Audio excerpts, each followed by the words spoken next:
Hello and welcome to my YouTube channel. My name is Alexey, and today I have a special guest, Linus Corneliusson. Linus had been working as a sound engineer at Fascination Street Studios in Sweden for over 10 years. And now he works for Bogren Digital. And in today's interview, we're going to be talking about Bogren Digital company and its products. If you want to try or buy Bogren Digital products, we're going to be talking about in our today's interview with Linus. All links will be in the info box of this video. It's a huge honor to have you on my YouTube channel today, Linus. And let's start our interview. How Bogren Digital was created.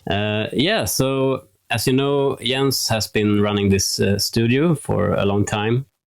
And he's been moving places a bit. So he started in like a big barn in the city, and then he wanted to like move somewhere else. So he built his own house with a studio on the same yard.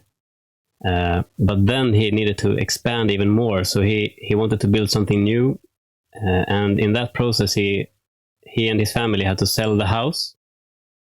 And he put up an ad, I think, in like Facebook groups and stuff, maybe the URM community and things like that. And there was a guy called Jacek who got interested. He lived in the US by then. And he started thinking like moving to Sweden, buying a house with an actual studio in it, that could be pretty cool. So he ended up coming over actually and looked at the house and eventually bought it from Jens. So I think that's how they met, the two founders. And I think it was Jacek's idea. He kind of planted the seed. Like, you have all this gear and this knowledge. Why don't you make plugins or something? At least like make an IR pack or something. That's very easy. So I think that's how it started, like an idea. And since IRs are fairly simple to make, if you compare to like a full plugin, that was pretty easy to get going with. So I think they founded the company back in 2020, and then the first product came out in 2021 in May. So that's kind of the beginning of the company. How do you create your guitar IR specs? So I don't know how much technical details I should go into, but like an IR is basically pretty much a capture of a cabinet and the mic. So the way we do it is like you play a signal through your cab, you mic up the cab and then play a signal through it. Normally a long sweep file in our case, like a but with bigger width. And then when you have that recording, you can transform it into an IR file. And that file you can load in a convolution plugin or something. It's the same technology as when you make IR, like room reverb IRs. So that's how we do it pretty much. Jens just puts up the mics in a position that he knows will sound good. And then he moves the mics until it really sounds as good as it can. Then he runs the sweep through it just to make a capture of that IR. And then he just makes a bunch of them, tries different positions, try them in a mix, see how it works. Try another cab, try another mic, try a new position and stuff like that. So that's pretty much it. How Tue Madsen, Kristian, Kohle and Jens Bogren's guitar IR packs were created. So in this case, what kind of guitar amps did they use for creating their IR packs? I don't know really. I would assume they do a similar technique, and the amp isn't that big part of it. You just need enough. You need a clean amp to drive the cab, because you don't want all the distortion from the real amp. So sometimes you can use like the power tubes of any clean amp with enough power. Or I think Jens has tried using like his studio speaker power amp to drive it and stuff like that. So For Kohle and Madsen, I'm not sure. I would assume they used whatever they had in the studio and then did the same process. And probably they used the cabs that they are comfortable with and that they know will work in a production. How to use IR packs for the better results in metal mixes in the right way? I would think about it as with any normal production. Like you want to how should I start? Normally you have your rhythm guitars, right? You want a specific cab sound for them. You want them to be like full range, big, and just sound as wide and fat and heavy as you can. So in a real studio, you would go for something like the Mesa oversized or whatever you have. And then when it comes to lead guitars, maybe pick something else just to get some separation, like a Marshall or something. So in the production, you would start thinking about that, like what do I want for my rhythm guitars? What do I want for my leads that can like complement each other, so they don't fight about the same frequencies as much. So that's how I would think about it with IRs as well. Like toggle through a lot of them. In a full mix would be good, because then you can hear how it works with the drums and the bass and everything. Then you can just toggle through different cab IRs until it sounds like you want it to. And then when you come to like your lead guitars, a good idea to choose something else normally, because then it's just going to fit in the mix much easier with less EQ and stuff. Should you EQ IR packs in metal mixes? Yeah, sure. Again, I would think about it as if it was a real recorded cab, and you can still EQ for sure. But it's still a good idea to make sure that you have the correct IR for the job. Like if you choose an IR that sounds really, really like harsh or very boxy or honky, and you start EQing that, then you would have been better off just finding a better IR where you don't need to EQ that much, when it's perhaps enough to just boost some highs or maybe cut some resonance and stuff.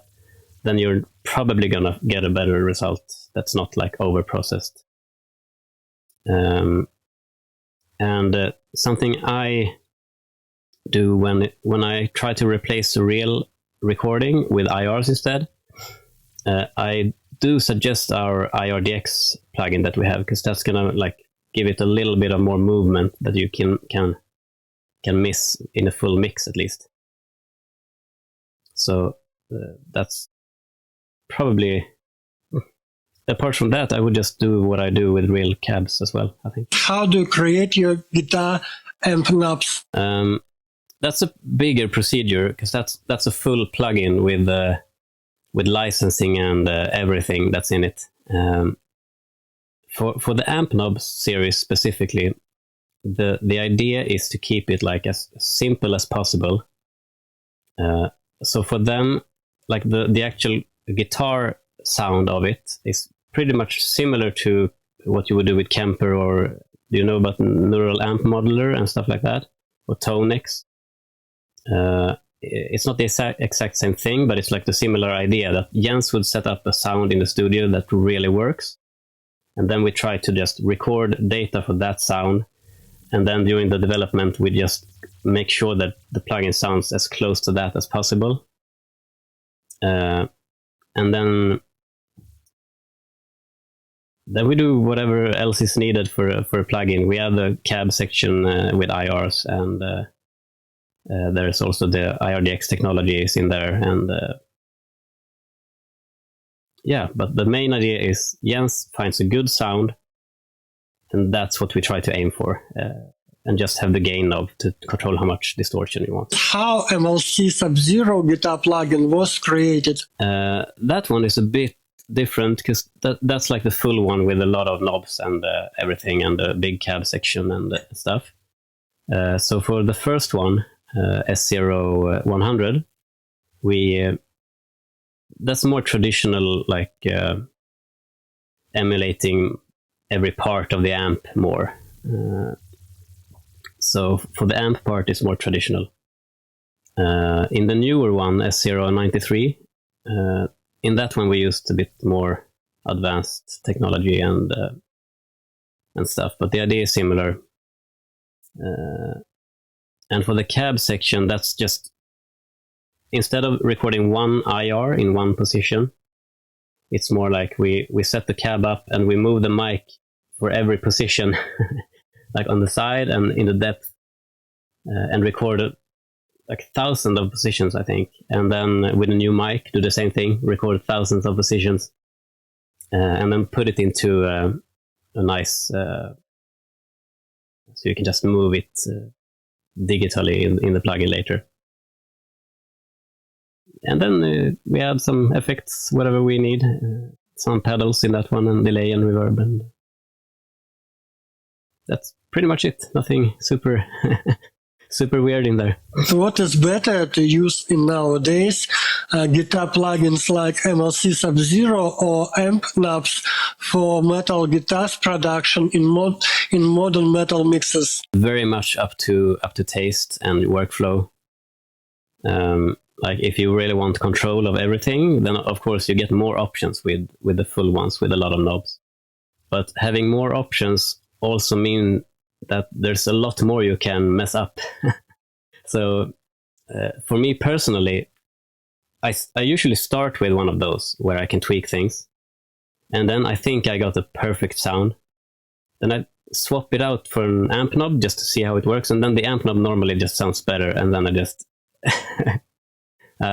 give up on myself a little bit. But at least then you have a reference point, and then you can go back and maybe try to beat the amp knob if you can. but I mean, I really trust the amp knobs a lot when it comes to full productions. They are really, really tweaked by Jens in full productions that will translate really well.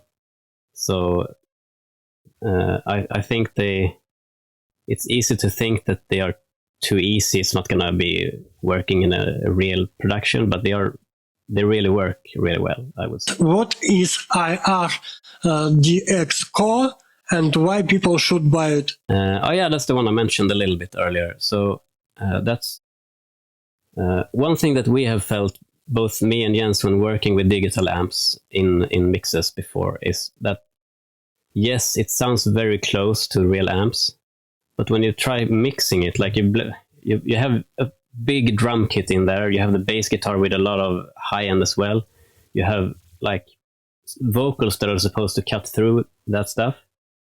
And with digital amps, yes, on their own, like one guitar, it sounds very good, it sounds close to a real one, but there's something missing, like in the full, it's hard to fit stuff in between a full pack of guitars if it's just digital guitars. So that's the idea that led us to like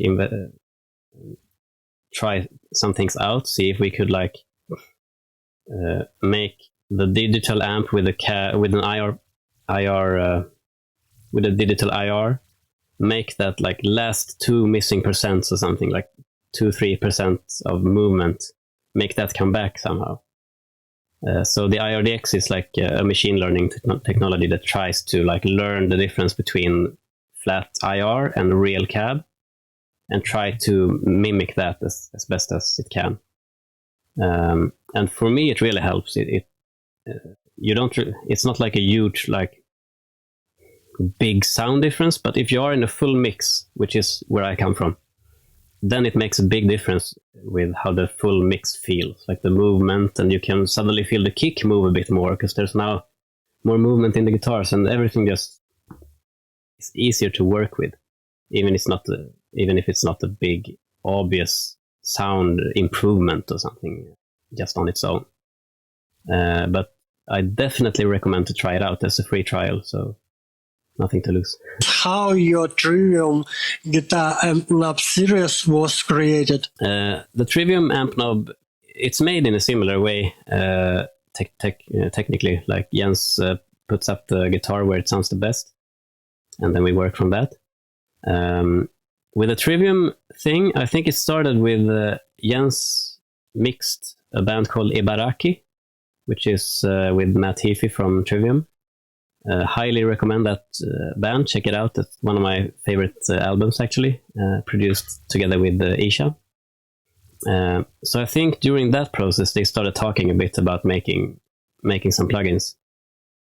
So I think that's where it started, like the idea. And then we thought, like, let's make a like full suite of it. So like amp for guitars and for bass and also the drums. But apart from that, there's nothing. We do the same thing we do with the other Ampknobs. It's just that it's sounds that the band will like and based on gear that they would use. And we have some like a doubler effect on the lead knob that they could use for themselves and stuff like that. How do you create your drum sample packs? For the sample packs, like the first one that Jens did was just a sample pack mainly for trigger, slate trigger. There are individual samples there too, but the main idea is to aim for a slate trigger. And in that case, it's just you just record the drum a lot of times, and then you cut it up, and there is an app called Instrument Editor from Slate where you can create your own TCIs just by dropping the files in there. So it's pretty simple. We just record really well in a really great sounding room, and then Jens add some processing, not too much because you don't want to like over process the samples, but a little bit until it sounds good enough. Then we just slice it up and put it into the instrument editor. How Krimh Drums library was created? So Krimh Drums was the first like full drum instrument that we made.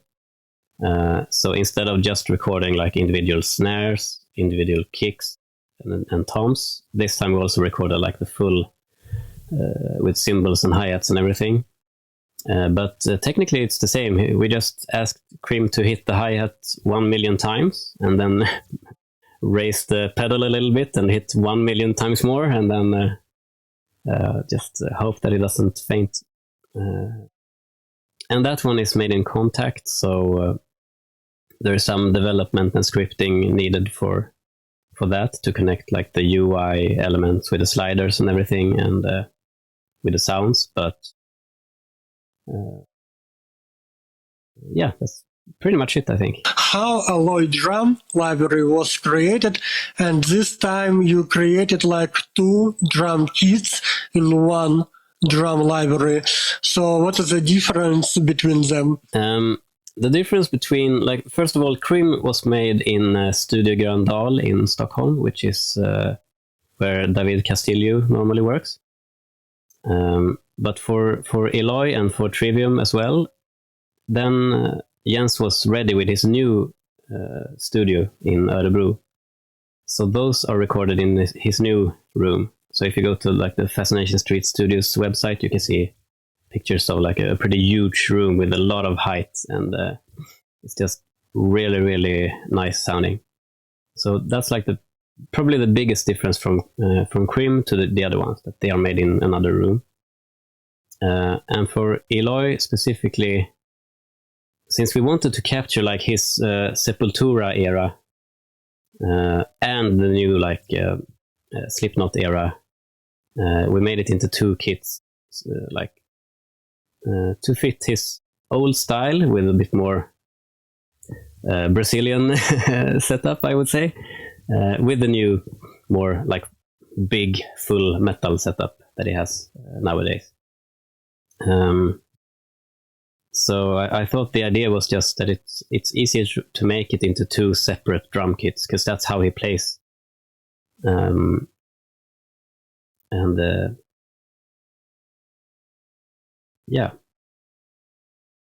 not sure if there's much more.